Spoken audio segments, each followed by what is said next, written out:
What's good, y'all? It's Wealthy XP here, and this video is just going to be a tier list video of the worst anime game sequels, right? And it will be very concise and it will be very specific because this is only talking about the anime game sequels that I've played, right? And that I know of, right? So, not every anime game sequel, right? Just the ones that I've played and that I'm very familiar with myself, right? And we're going to be ranking these. So, to start off, we have Storm Connections. And this game is trash, okay? It's gonna go in F tier. It's gonna go in F tier, right? They switched up the controls, they muddied the waters, and they didn't. It was basically should have just been a DLC, right? If anything, it should have been an optional DLC. I really believe that Storm Connections as a game should have been an optional DLC, not something that was a full price product. You know, it just wasn't worth that. You know what I mean? They switched around how jutsus worked and everything like that, you know? And it's like, okay, they didn't really, I don't think they improved anything in the game, really. I don't think anything about Storm Connections is really improved, to be honest.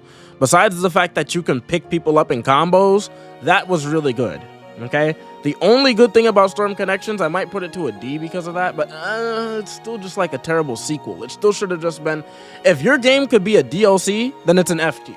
Okay, that's one thing that we have to put down as a qualification to start with. If your game, your sequel, a full price sequel, right, could have just been a DLC, automatic F tier, right? So I can't give it that grace, even though they do allow you to pick people up and basically juggle combos. Like, you can do more combos in the game and chain stuff better. People don't fall out of your combos the same way in Storm Connections, which I do like. I think that's one thing that is improved about it. So I can't say nothing was improved about it, but very little. And it should have just been an optional thing if you wanted to play this or not, if you wanted to have this added on to what we already had, right? Jump Force, man. I mean, this is another F tier. I gotta put it in F tier. You know why? Because it's not what we expected at all. They ruined everything about J-Stars that was perfect. I mean, J-Stars wasn't a perfect game, I shouldn't say that, but it was very, very good. It did have some poor balance, and obviously there was some cheese in the game, but it wasn't to the degree of cheese that we even have now in like a game like Sparking Zero, right? Which I'll talk about in a second. You see, that's the next game, but a game like Sparking Zero is way more cheesy, or a game like Jump Force was way more cheesy than J-Stars, way more, you know? And the characters in J-Stars, they actually felt unique. Just like there's one other game on this list that I'm going to talk about where it's just like that too. In J-Stars, the characters actually felt unique, right?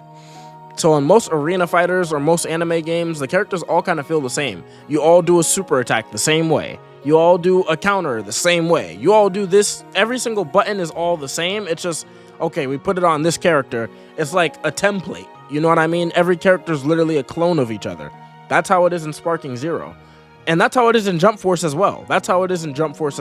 Every character feels exactly the same in Jump Force, you know? And in J-Stars, it wasn't like that. The way that you did combos, the way that you did your chains, they were just different. They worked differently than that. It was not all the same. They felt different.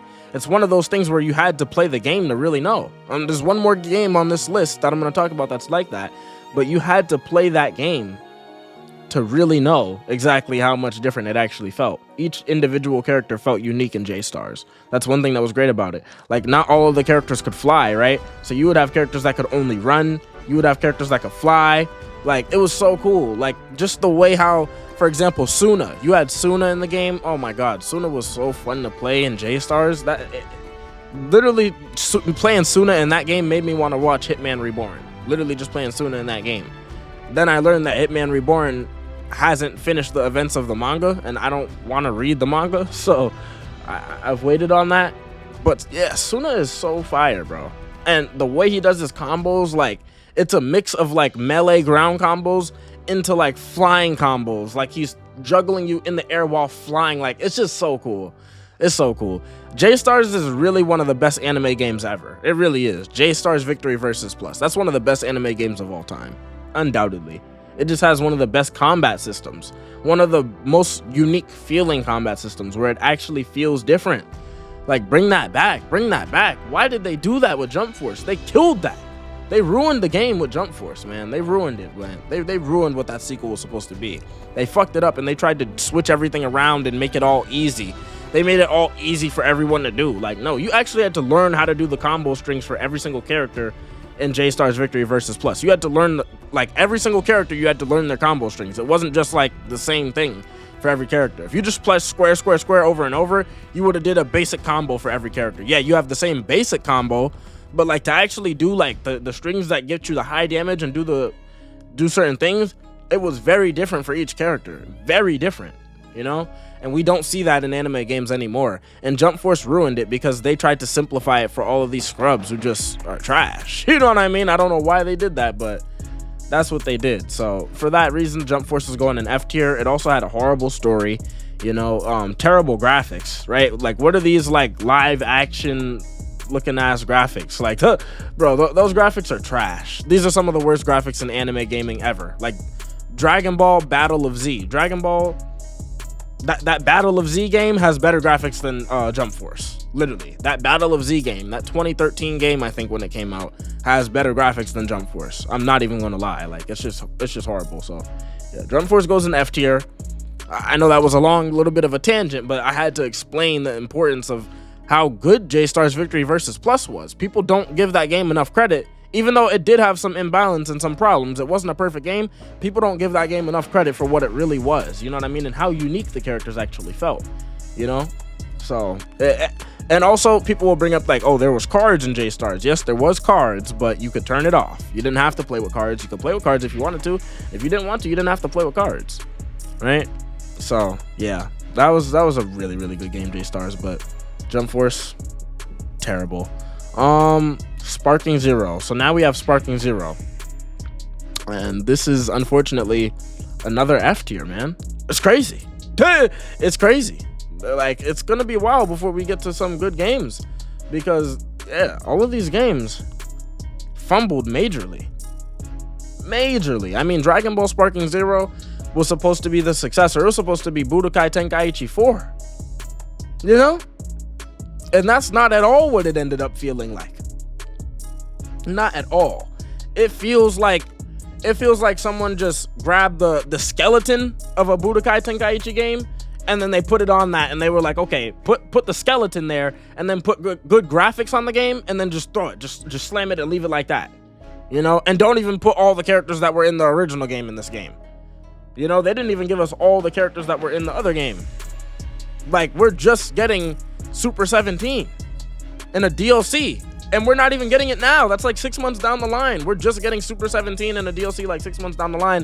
And really, they probably had already created the character, and whole time they're just putting him in a DLC now because people haven't, like, the DLC that they're selling Super 17 in is not in the season pass. It's not in the season pass that basically came with the game. If you paid $100 for the game, you got a season pass with the game. And that covered like up to the superhero DLC. But now the DLCs that they're releasing now, you have to actually pay for it. So conveniently, now the DLC that has Super 17 in the game, that's gonna put Super 17 in the game, that should have been in the game. It should have been in the base game, right? That DLC, we're gonna have to pay for it, because you see how they finesse you? You see how Bandai finesses you?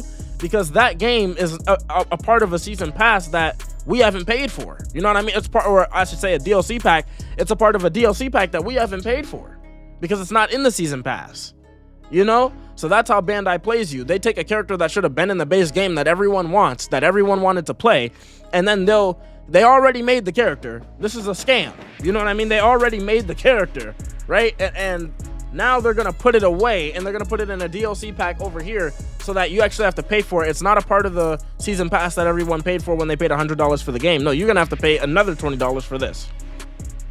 You know, it's just complete bullshit. It's just complete bullshit. And then as far as the mechanics, they changed a lot of things about that were in Tenkaichi 3, a lot of good mechanics, and they ruined it, and they just made it trash in Sparking Zero. For example, we had a mechanic in Tenkaichi 3, Budokai Tenkaichi 3, where you were able to basically like lose health. You could do an explosive wave at the cost of some of your health. So if you wanted to sacrifice health, you could do an explosive wave and get out of a combo. Basically, it was a combo breaker, right? And it wasn't a move that like only specific characters could do.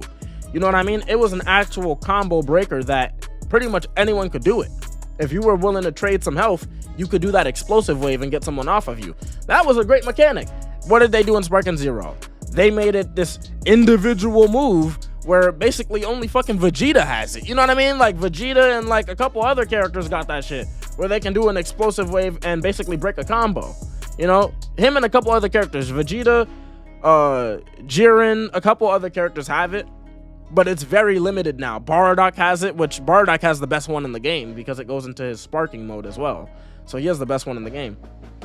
But yeah, they took something that was already accessible to like the whole cast, and then they made it to just where only certain characters can do it.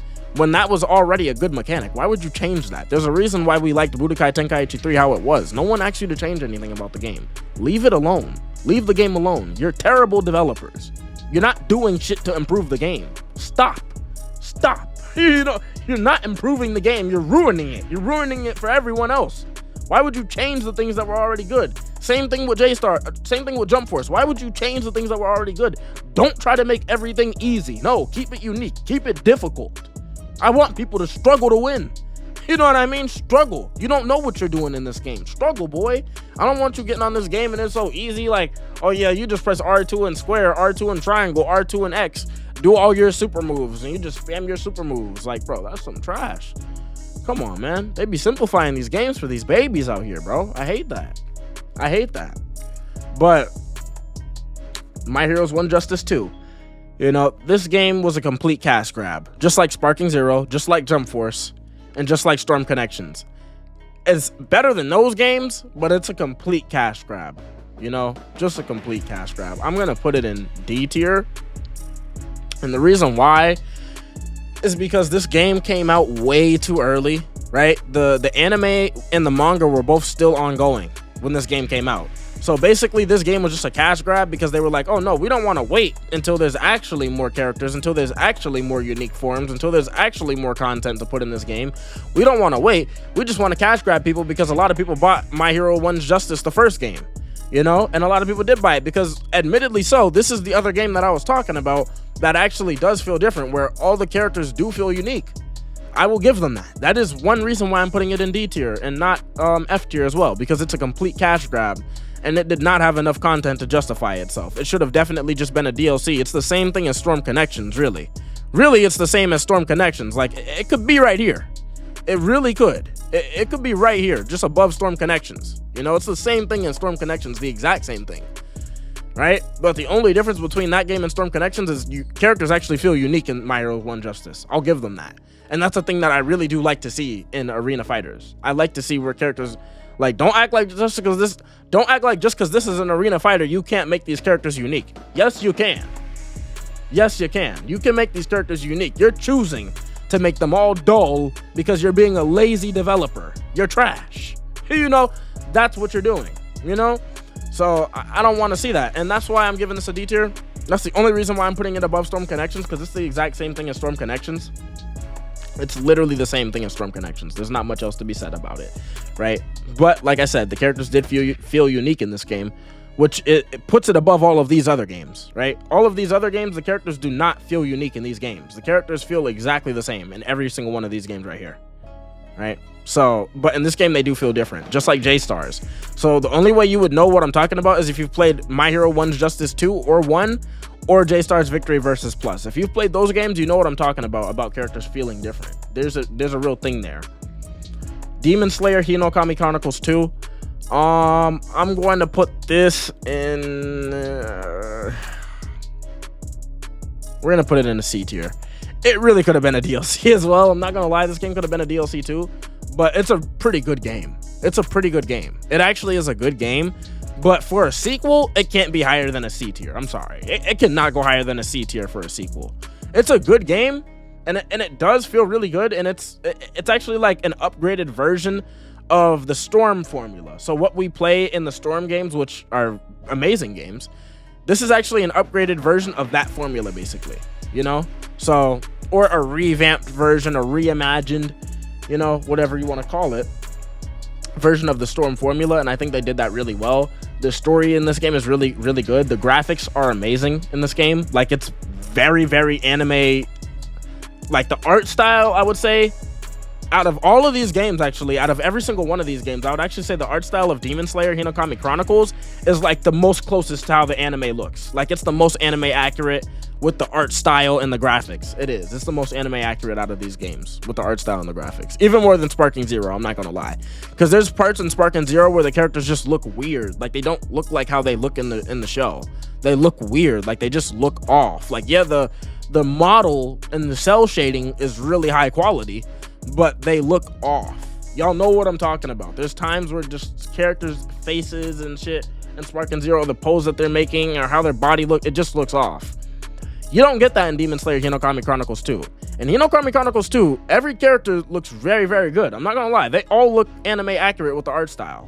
It's very, very good. You know, it's up there with Storm. It's actually, I would say it's better than Storm. It looks better than Storm. Like, I would say it looks better, actually. It's close. Like, they're even. They're on an even type of playing field of looks. And that's because it's CC2, a GOAT tier developer. You know what I mean? An S tier developer, if I had to rank them right here myself, I would definitely say that. You know, CC2, you know, we trust in CC2. That's all I'll really say about them. They know what they're doing. They've got all bangers. I don't think CC2's ever missed once, you know?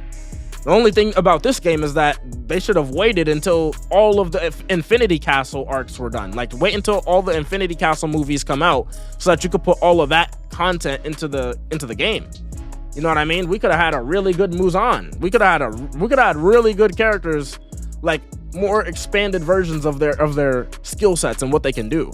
Because there's new shit that we're seeing already in these Infinity Castle movies. Like in Infinity Castle movie Part 1, we're already seeing Tanjiro do shit that he is not done in Hinokami Chronicles 2. You know? So I think they definitely made it too fast, but it is a better game than the rest of these games, 100%. So I can't put it in D or F. I can't disrespect it like that. Storm 4. Oh man, Storm 4. Y'all already know. There's not much to be said about this. This is an S tier. This is an S tier sequel. It's amazing. I mean, it improved in basically almost every way. I'm not gonna say there's no problems with Storm, right? There was certain bugs back in the day. Like there was a shuriken bug. I remember specifically there was this guy who I used to play against who would play Sasuke, and he would like throw a shuriken, and I don't know how he did it, but like he would do some weird glitch in the game where he would basically just jump around, like hop. You know how you can like hop back and forth? You can hop around and throw a shuriken. He would hop around to the side, throw shuriken, throw shuriken, throw shuriken, and somehow he would activate a glitch where basically the shuriken would just be coming from like nothing. Like he wasn't even throwing the shuriken anymore. He could still do combos to me and attack me and everything, and the shuriken was just invisible, like coming out of the fucking coming out of nothing. I swear to God, the shuriken was just coming.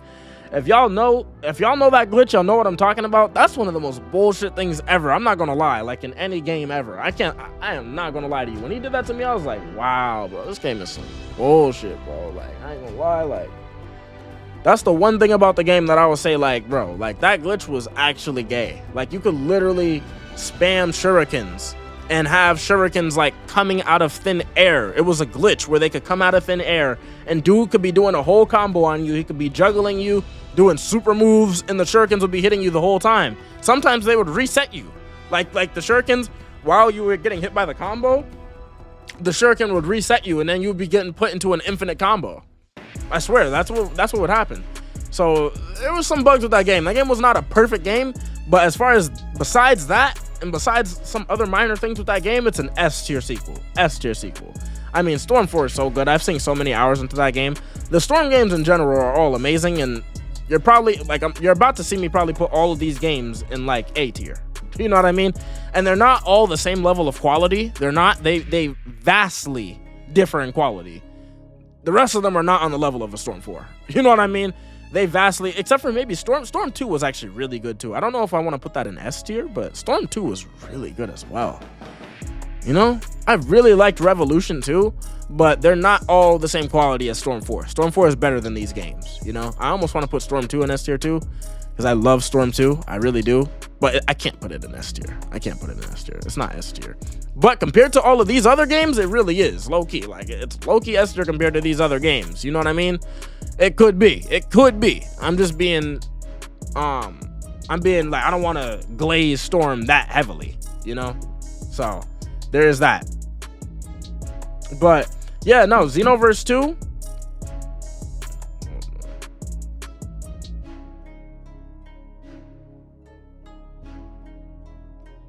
Hey. Okay, I'm gonna come get it. Alright, bye.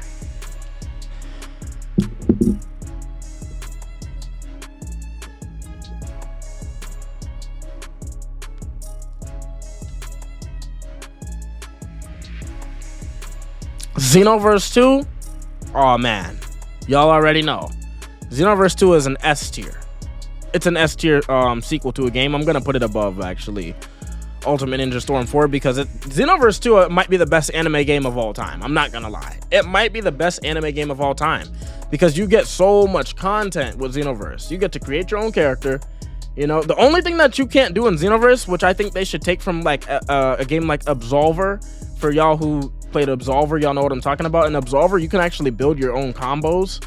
So you can actually like make your own combos in Absolver. Like you can literally build your own martial arts and you can build your own combo strings and decide how they go and pick your own fighting style and everything.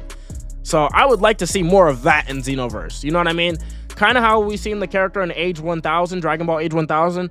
Y'all remember? He was like he was copying Gogeta. He was doing like with the combos. I mean, like he was doing like different combos from people that he stole it from. You know, and I want to see that. I want to see that type of thing in Xenoverse 2 where we can actually build our own combo strings, build our own strings, bro. That's one thing that Xenoverse was lacking. I want to see more races sorry, not in Xenoverse 2, in Xenoverse 3. I don't want to see nothing else in Xenoverse 2. Stop updating this game. You know what I mean? I wish that people would stop playing this game so that this game can die already and they can make the next game. You know what I mean? So I mistakenly said that. Not for Xenoverse 2. Let that game die. Okay? It is an S tier. The best anime game ever, but it needs a sequel. We need new graphics. We need a new feeling, new updated combat. Get rid of that limit burst bullshit. Get rid of all of that stupid shit that they added. Xenoverse was great before they added all that dumb shit. I stopped playing Xenoverse before they added limit burst. I had to drop that game before they added that shit, bro, because that shit's trash. I ain't gonna lie. Once they added that shit, I was like, okay. Dims has lost the plot here. Now they're just adding shit to the game just to keep adding shit to the game, bro. Like, it's trash now. Well, you know what I mean? Like, stop adding bullshit to the game. They just started adding dumb shit. You know what I mean? Like, you adding a mechanic where a nigga just gets super armor from nowhere. He just goes, ah! And then he just repels you with his arms and then nigga gets super armor. Like, what are we talking about? Now you're just adding dumb shit to the game. Come on now. That was stupid. So once they started adding mechanics like limit burst, I was like, okay. These dudes done lost the plot. They done lost the plot. You feel me? But before that, Xenoverse is the best anime game of all time. You know what I mean? 100%. Even after that, it is. It's just combat-wise, it's not. But content-wise and the whole offering that you get as a game, the story is extensive. The parallel quests that you can do. You know what I mean? You got raids. Right? You can have every single outfit that you see in the Dragon Ball series from beginning to start, from beginning to end. You can wear every single Dragon Ball outfit pretty much. Everything. You can wear anything that's in Dragon Ball. You can wear it. You know, your character can transform. You can go to Super Saiyan God. You can do all these cool ass. You can do everything, bro. Only thing they don't have in the game is like certain races. They should have androids in the next game. They should have certain they should have more races in the next game. Androids, angels, gods. Like I would love to see that. All of those races in the game. Demons, I would love to see that. Like the Kai race, you know what I mean? The what do they call it? What were they called? The Jins or whatever? I forget what they were calling the Kais and Daima. But them, you know what I mean? I want to see all of that in Xenoverse 3, you know? But Xenoverse 2, for what it's worth, is just the best anime game of all time, really. Like as a game. It's not my favorite game of all time. No, it actually is my favorite Dragon Ball game. It's my favorite Dragon Ball game. It is. I don't play it anymore because it's so outdated. It's too outdated for me to play. I can't play that shit. And I need everyone who's watching this video who plays it to stop. I need you to stop so that the game can die. So that Bandai can stop making money off this game and they can start making a sequel. You know what I mean? That's what I need, you know? So I can't play that outdated trash. I cannot play it. But I have to acknowledge as a package what it was worth, what it gave you, what it gives players. If you want to invest into that game, you could literally sink, bro, like 2,000 hours into that game and still not be done with everything in the game. I swear to you, there's that much content. Really. You know what I mean? So it's crazy with Xenoverse. It really is. But that brings me to Budokai Tenkaichi 3. This goes in the S tier as well. I know it took a while. I know it took a while, but we're getting there. Now we've gotten to the good games. You know what I mean? This is another S tier. This is what Sparking Zero was supposed to be. This is why Sparking Zero sold like 6 million copies in like what, the first couple of days or something. This is why it did that. Because people loved Budokai Tenkaichi 3. It had everything right. The art style, the impact, the sounds. When you punch someone, when you sternum check them, you could hear it. You could feel that in their sternum. You feel me? You could hear that through the sternum. You feel me? You could hear that. You can. And then these other games, and specifically Sparking Zero, you don't hear that. The impact is trash. You know, every single scene, they're always doing this black and white cutscene thing. They're always censoring it. Whenever like one of the characters does like a move that's gonna hurt a character, they always make the scene like white and black, so it doesn't show any blood. Like it's so trash. I'm not gonna lie. Sparking Zero really fumbled the bag. They really did. They really messed up. You know, the movement is a lot slower in Sparking Zero. The movement is a lot more. You don't have that free movement, that free dash, so you can't like chase someone and catch them from behind and all that stuff. You can't do all of that you could do in Tenkaichi 3. The mechanics were just way better. The mechanics were way better, way more advanced, you know, and there was a lot more of a skill gap in how you played. Like a lot of the people who are playing Sparking Zero right now, they would be trash if they played a game like if they played Tenkaichi 3. They would be trash. You know what I mean? They're good at that game because that game is easy as fuck. They built that game to make it as easy as possible. They got standard controls. They gave you another option to have easier controls. That's the definition of you know what I mean, dumbing this shit down. That's the definition of dumbing this shit down. They're making it easy for noobs. They're making it easy for the niggas who can't win. You feel me? That's why it sucks. That's why it sucks too. So yeah, like in Budokai Tenkaichi 3, the perfect counter thing, like, you know what I mean? Like, it's not called, I don't think it's called a perfect counter, but you know what I mean? Like, it's the equivalent of like a perfect block in Xenoverse 2. It's not a perfect block, but it's like when you're in a combo in Sparking Zero, you can basically hit up and square, or you can hit, and you can basically get out of the combo. You know what I mean? I think a super counter. My bad. I dropped that game a minute ago. I dropped that game as soon as I figured out how trash it was. I dropped the game. You know, Sparking Zero's had a myriad of problems. They had Yajirobe problems in the beginning. They had all these types of problems, right?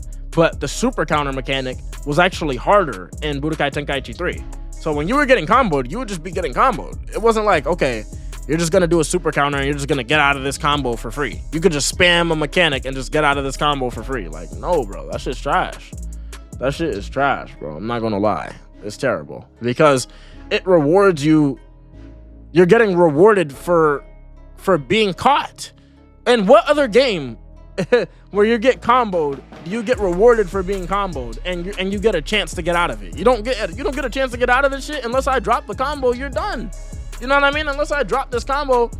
In Mortal Kombat, you don't get a way to get out of a combo. In Mortal Kombat X, like the good Mortal Kombat games, in Mortal Kombat X, you don't get a way to get out of a combo. And if I start comboing you, you can't just press up and square and get out of it. No, I need to drop that combo and mess up or you're cooked. You know what I mean? Or you need to read me and read what I'm about to do to make sure that you can basically stop me from punishing you, or so that you can actually punish me, I should say. So that you can punish me when I try to maybe do a low sweep, or I try to do this to chain into the rest of my combo, or whatever I'm gonna do. You know, you can't just get this get out of jail free card. Or super counter the way it is in Sparking Zero is just a get out of jail free card. It's way too easy. It was better when it was more difficult. And you know what I mean? Like, you don't get that get out of jail free card easily. You really gotta work for this shit. You might end up dying just trying to press the button too much. You know what I mean? So you're better off like using the explosive wave, like you lose some health to do the combo breaker, because you had that in Sparking Zero. In Budokai Tenkaichi 3. You had the combo breaker mechanic where you could basically lose some health and do the explosive wave. That was another thing that you could do. So you didn't have to just rely on the super counter. You could do that. You know, so it was just way better. It was just way better. And yeah, that's what that is with that. And Attack on Titan 2, this is gonna go into F tier as well. This game is trash. It's very janky, very buggy, just a very janky game. And the mechanics could have been a lot cooler. It could have been a lot more cinematic. It could have been a way better game if Insomniac made this game. The people who make the Spider-Man games, if they made Attack on Titan, if they had made these Attack on Titan games, I don't know why Bandai was too foolish, or whoever, I don't know if it's Bandai who released this, but I'm pretty sure it is, the publisher, I'm pretty sure it is. If Bandai's the publisher for this, then Bandai is mad retarded, because all they had to do was contact the same people. They should have hired the people who, Insomniac Games, they should have hired Insomniac and the people who make the Spider-Man games. They should have hired them and been like, yo, you can make Attack on Titan. If they make that game, the people who made the Spider-Man games, if they made Attack on Titan, oh my God, it would have been one of the best anime games ever. It would have. If the people who made the Spider-Man games made it, it would have been one of the best anime games ever, because that's basically Spider-Man type movements. So yeah, it would have been one of the best anime games of all time if those people made it. And it would have had significantly better graphics too, because Insomniac don't play. Like, they ain't gonna play and make some trash ass looking game like what we got in this game, bro. Those graphics are garbage. Even when this game came out, Spider-Man games were looking better than that. You know what I mean? Even when this game came out, so it's trash. It looks like an eyesore. It's disgusting. It's filthy, and it's a janky mess. It should have definitely been made by Insomniac. Bandai, you fumbled hard. Never ever have an Attack on Titan game made again by anyone other than Insomniac. They're the only people who know how to like do these Spider-Man type looking ass mechanics, and it come out fire. You know, so big mistake on Bandai's part. If they had hired me, that game would have been amazing. You know what I mean? If they had hired me to be like, yo, you're gonna pick the people who work on this game, it would have been one of the best anime games of all time. Bandai needs to hire me and fire whoever they're having choose these people who to create these games. Because if it was me, I would only let Arc Systems, what is it, CC2? I would only let CC2, Arc Systems, and you know what I mean? And Dimps make games. I would only let Dimps, Arc Systems, and CC2 make games. The rest of y'all, all right, get the fuck out of here. Y'all are trash. The rest of y'all developers are garbage. Y'all gotta go. You know, and I would also let Spike Chunsoft make another game. I'll let them try again at J-Stars Victory Versus 2, but with the original mechanics. Yes, I would let them try again as well. One more time, one last chance at J-Stars Victory Versus 2. You know what I mean? With the proper mechanics. And then if they failed that, y'all gotta go. Y'all gotta get the fuck out of here. It's only gonna be CC2, Arc Systems, and Dimps making games. You know what I mean? Those are their big developers. You know, those are the developers who actually make hits. If it wasn't for them, Bandai would be nobody right now. I'm not gonna lie, Bandai would be nothing. They would be worth zero. You know?